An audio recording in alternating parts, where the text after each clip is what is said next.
Discovery of India एक ऐसी किताब है जो आपको भारत के इतिहास के हर पहलू से रूबरू कराती है और अंग्रेजी हुकूमत से आजादी के लिए स्वतंत्रता सेनानियों द्वारा किए गए संघर्ष की तस्वीर भी दिखाती है। आप चाहे हिंदुस्तान के किसी भी हिस्से या तबके से जुड़े हुए हों, डिस्कवरी ऑफ इंडिया एक ऐसी किताब है जिसे आपको एक बार जरूर सुनना चाहिए। भारत के पहले प्रधानमंत्री जवाहरलाल नेहरू ने डिस्कवरी ऑफ इंडिया किताब लिखने की शुरुआत अहमदाबाद के किले से की थी।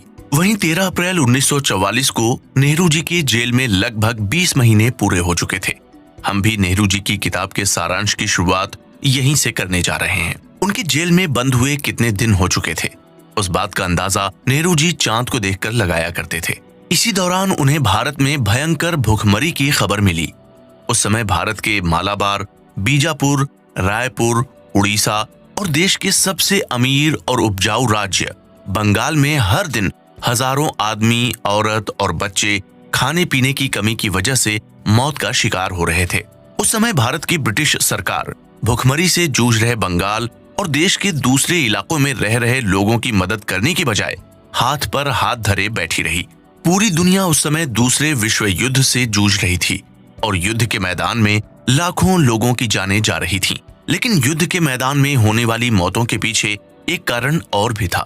वहीं बंगाल और आसपास के इलाकों में मौत का शिकार हो रहे भारतीय केवल ब्रिटिश अधिकारियों की नाकामी और निकम्मेपन का नतीजा था। आखिरकार जब देश विदेश में ब्रिटेन की सरकार की आलोचना और उनके खिलाफ प्रदर्शन होने लगे तो उन्होंने कुछ कदम उठाने की सोची, मगर तब तक बहुत देर हो चुकी थी और करोड़ों भारतीय भूखमरी की वजह से मौत के मुंह में समा गए थे। कहा जाता है कि बंगाल और आसपास के इलाकों के लिए जो राशन इकट्ठा किया गया था वो ब्रिटेन ने युद्ध में लड़ने वाले अपने सैनिकों के लिए बचाकर रख लिया।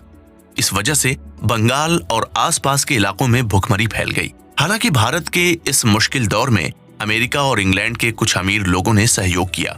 इसके साथ ही चीन के गवर्नर ने भी भारत के लिए मदद भेजी थी। गौरतलब है कि चीन खुद उस समय युद्ध से जूझ रहा था और उसके पास संसाधनों की काफी कमी थी। इसके बावजूद चीन के गवर्नर ने भारतीय लोगों के दुख को समझते हुए मदद भेजी। डिस्कवरी ऑफ इंडिया में नेहरू जी लिखते हैं कि भारत इन मुश्किल हालातों को पैदा करने वाले और इन मुश्किल हालातों में उनकी मदद करने वाले लोगों को कभी नहीं भूल सकता है। नेहरू जी जब जेल में थे तो उस समय पूरी दुनिया दूसरे विश्व युद्ध से जूझ रही थी। नेहरू जी दूसरे विश्व युद्ध को लोकतंत्र की जंग का नाम देते हैं। नेहरू जी याद करते हुए लिखते हैं कि कैसे जब फांसीवादी इटली और नाजी जर्मनी की शुरुआत हो रही थी तो इंग्लैंड के ताकतवर नेता उनकी दबी हुई जबान से सराहना किया करते थे। नेहरू जी बताते हैं कि मार्च 1936 में उन्हें इटली के फांसीवादी नेता बेनिटो मुसोलिनी ने इटली आने की दावत दी थी, मगर उन्होंने मुसोलिनी के स्नेह न्योते को ठुकरा दिया था।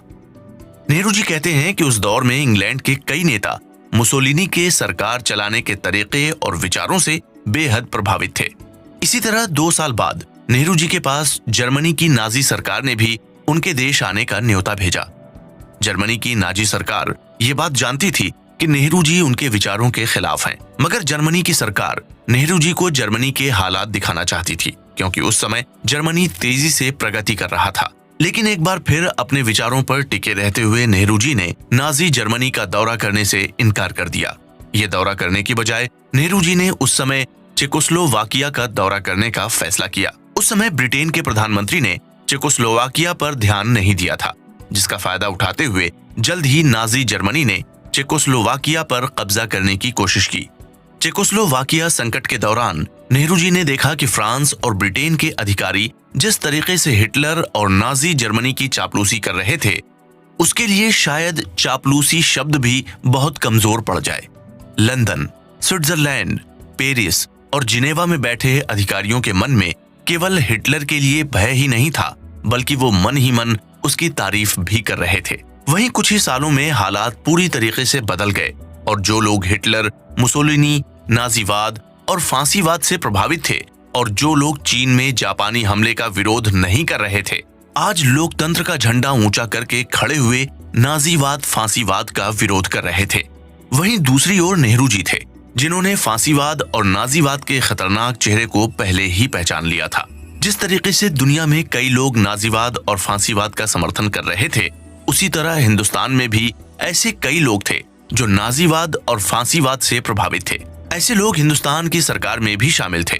नेहरू जी लिखते हैं कि युद्ध के हालात बदलने पर ये हिंदुस्तानी लोग भी नाजीवाद और फांसीवाद के विरोधी हो गए थे, मगर यदि युद्ध के हालात न बदलते तो पता नहीं ये लोग आगे चलकर क्या कर बैठते। Nehru ji discovery of India में लिखते हैं कि दूसरे विश्व युद्ध की शुरुआत से कई साल पहले ही उन्हें इस भयंकर युद्ध के होने का अंदाजा हो गया था।